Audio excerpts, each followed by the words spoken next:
নমস্কার বন্ধুরা, তোমরা সবাই কেমন আছো? আশা করি তোমরা সবাই ভালো আছো। আমরাও ভালো আছি। শ্রাবন্তী মান্তু লাইফস্টাইল ব্লগে তোমাদের সবাইকে স্বাগত জানাই। আজকের ব্লগটা এখান থেকে শুরু করছি। পাড়ার মধ্যে একটা বাড়িতে কীর্তন হচ্ছে, তাই সেই কীর্তনেই যাচ্ছি আমরা এখন। বাজে এখন 12টা, আর এখন আমরা বেরিয়েছি, আমি আর আমার মা যাচ্ছি। বন্ধুরা, এই যে এইটা আবার চলে এসছে আজকে, মানে আমরা বেরিয়েছি বাড়ির থেকে, ও চলে আসলো, বলছে কোথায় যাচ্ছ তোমরা? ও বেরিয়ে পড়েছে, তাই মা এখন ওকে বলছে যা বাড়ি যা তাড়াতাড়ি। যেহেতু আমরা যাচ্ছি এখন, তোমরা তো এই রাস্তার হয়তো আগে যারা ব্লগটা দেখেছো তারা সবাই জানবে যে এই রাস্তাটা আমাদের এখানটারই। কি করছে দেখো, আবার সে ওই ফুল নিয়ে।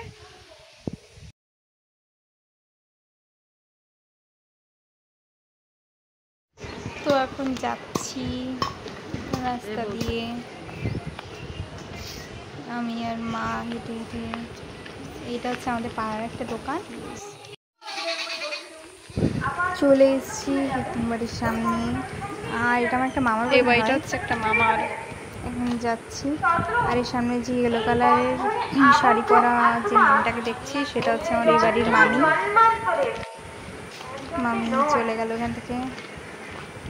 এই তো একদম সামনেই চলে এসেছি, সামনের বাড়িটা ঢুকছি এখন। চিন্তা ভাবনা আলাদা, এটা আমার একটা দাদু বাড়ি, সেই বাড়িতে নতুন মন্দির করেছে, তার উপলক্ষে মন্দিরের আজ মন্দির উদ্বোধন করবে বলে কীর্তন দিয়েছে।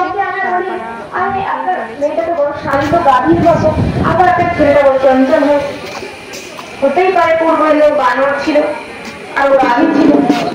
রাধির ধর্ম কি শান্ত, আর বানর চঞ্চল।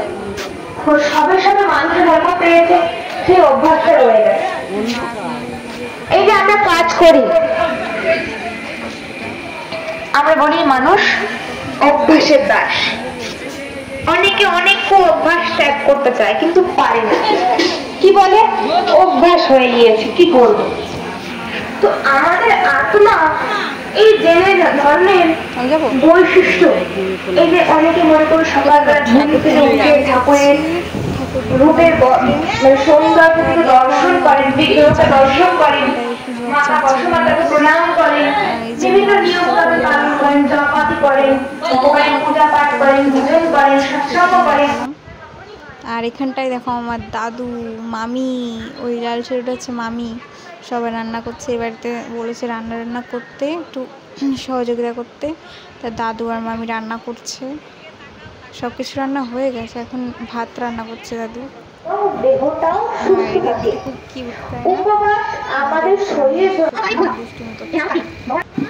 এবং সব থেকে বড় কথা হচ্ছে এইটা, ভগবান তার সব নামের মধ্যে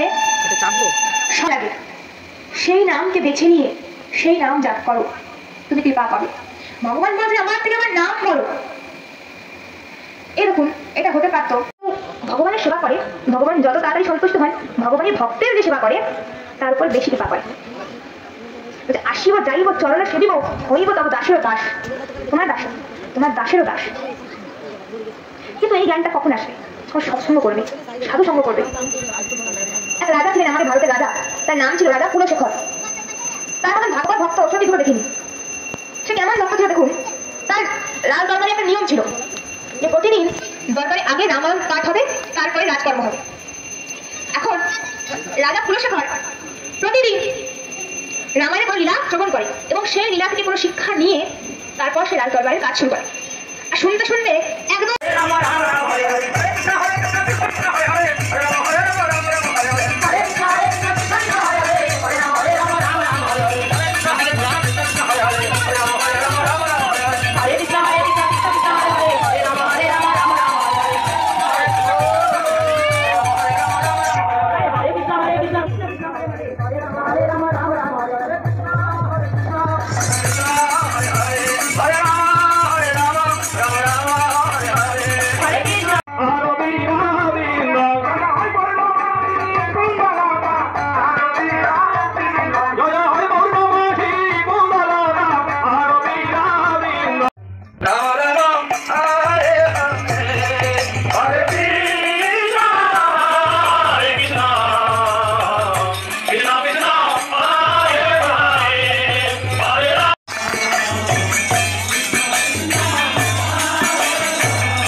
ফাইনালি আমরা 2:30টার সময় খেতে বসেছি। এখন এই যে স্যার আমার দাদা ছিল, আর এখন আমার মা বসে আছে, এখন অনেকেই বসে আছে, খেতে বসেছি আমরা।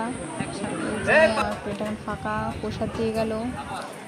আমরা খেলাম ভাত, ডাল, চিপস, তারপর কচুর শাক। তোমরা কারা কারা খেতে ভালোবাসো ওটা বলো, আর তার সাথে লঙ্কা ভাজা।